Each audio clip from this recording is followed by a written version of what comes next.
নমস্কার বন্ধুরা, আমার নতুন আরেকটি ব্লগিং ভিডিওতে আপনাদের স্বাগতম। বাড়ি থেকে বেরোতে অনেকটাই দেরি হয়ে গেছিলো, তাই তাড়াহুড়ো করতে গিয়ে আর তখন ভিডিও করা হয়ে ওঠেনি। তাই একবারে ফেরিঘাটে গিয়ে ভিডিও করা শুরু করি। আর ঘাটটি দেখে হয়তো আপনারা বুঝতেই পারছেন যে আমি আজকে কোথায় যাচ্ছি। আজকে আমি, আমার মাসি, কাকি, মা, বুনু সবাই মিলে যাচ্ছি নৈহাটি বড় মায়ের মন্দিরে পুজো দিতে। আমরা লঞ্চে উঠে যাওয়ার পর লঞ্চটি ছেড়ে দেয়। আর এখন জোয়ার চলছিল, তাই জল এতটা উপরে উঠে এসেছে। আর ওয়েদারটা এত সুন্দর ছিল, না রোদ ছিল আর না বৃষ্টি।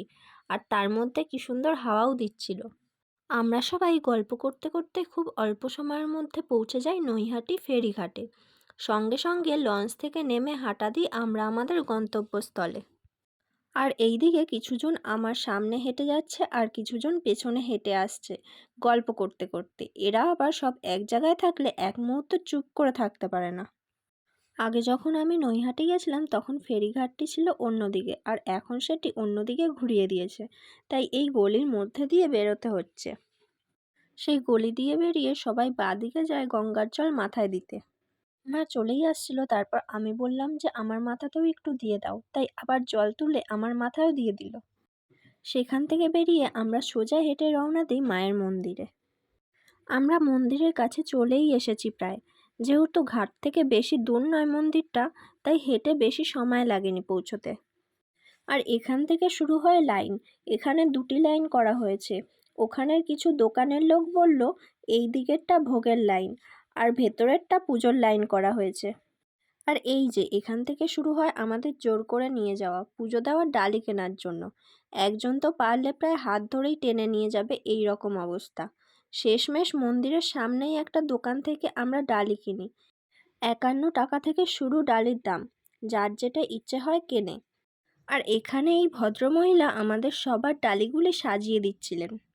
সেই দোকানেই আমরা আমাদের জুতো খুলে রাখি, তারপর হাত ধুয়ে যাই লাইনে দাঁড়ানোর জন্য। লাইনে গিয়ে আমরা দাঁড়িয়ে পড়ি, তারপর সেখানেই একজন আসে টিপ পরিয়ে দেওয়ার জন্য। তার কাছ থেকে আমরা টিপও পরে নিই সবাই। আর এইখানে মায়ের ফটো ফ্রেমগুলো কি সুন্দর লাগছিল, তাই ভাবলাম একটু ভিডিও করে নিই। বেশি ভিড় না থাকায় লাইনে বেশি সময় লাগেনি। মন্দিরে প্রবেশপথের সামনেই চলে এসেছি প্রায়। তো ফাইনালি এখন প্রবেশপথের ভেতরে ঢুকছি আমরা। ভেতরে গিয়ে দেখি এরকম রেলিং করা, যেখান দিয়ে একজন করেই মানুষ যেতে পারবে, যেটা খুব ভালো করেছে। নয়তো এরকম কিছু পাবলিক আছে যারা গায়ের জোরে ঠেলা দিয়ে ভেতরে ঢুকে যায়। এই জিনিসটা মেন গেট দিয়ে ঢোকার সময় হয়েছিল। শেষে আমাদের সামনে ঢুকতে না পেরে আমাদের পেছনের লাইনে ঢুকে যায়। আর শেষমেশ মায়ের দর্শন হলো। বহুদিন ধরে আসবো আসবো করে আর সময়ই হয়ে উঠছিল না। ফাইনালি সেটা সম্পূর্ণ হলো। আমাদের সামনে একটা দড়ি লাগানো ছিল, সেই দড়িটা খুললেই তারপর আমরা পুজো দেব। ওপরে বড় বড় করে লেখা ছিল ফটো ভিডিও অ্যালাউ নেই।